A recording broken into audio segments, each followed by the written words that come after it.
Nós fizemos recentemente essa pesquisa sobre produção em estudos urbanos no Brasil. Nós mapeamos uma série de veículos de publicação, incluindo periódicos e eventos científicos na nossa área de estudos urbanos, desde 99.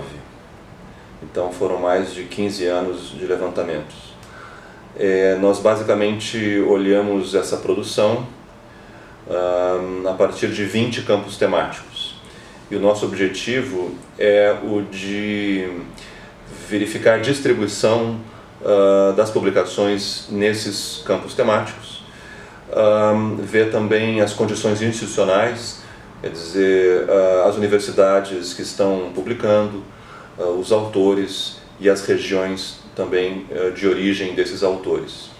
A ideia era fazer uma espécie de panorama da produção em pesquisa no país, a produção efetiva ou avaliada na forma de publicações. A pesquisa mostrou as características de alguns veículos de publicação. Mostrou, vamos dizer assim, em relação à URB, algumas características apareceram. O primeiro ponto que chamou a atenção foi a diversidade das instituições que publicam na URB.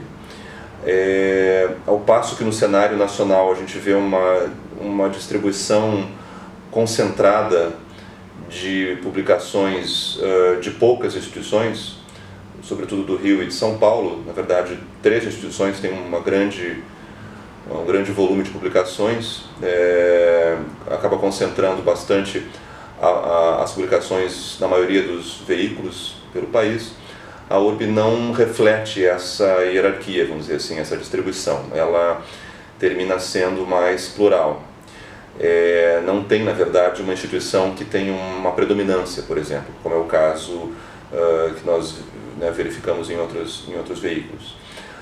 O que é muito interessante, quer dizer, a revista mostra uma abertura, vamos dizer assim, a autores de diferentes instituições.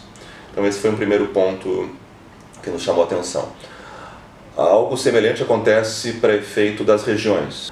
Não há uma região que predomine como origem dos autores nas publicações. Então, me parece uma revista que consegue mostrar o cenário da produção no país de maneira mais bem distribuída, vamos dizer assim. Então, essa pluralidade aparece tanto para efeito das instituições quanto para efeito das regiões. Um outro fator interessante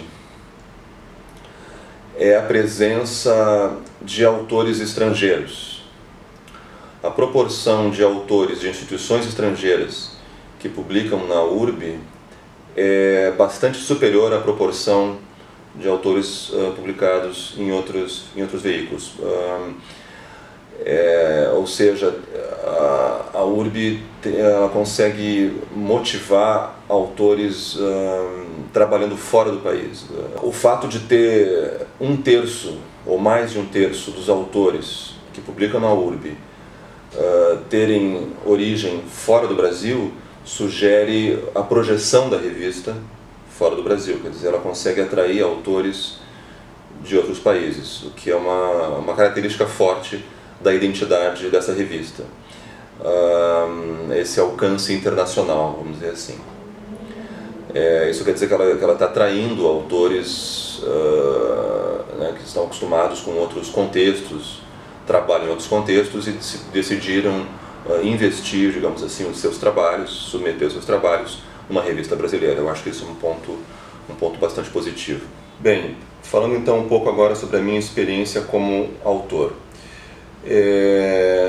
De fato, eu submeti alguns trabalhos à revista, como em outras tantas no Brasil, e a minha experiência com a URB em particular tem sido sempre muito positiva.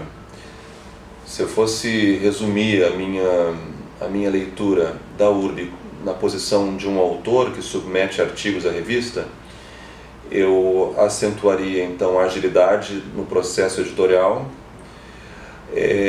os pareceres que são mais qualificados do que o nosso cenário costuma oferecer no Brasil, como retornos de pareceristas.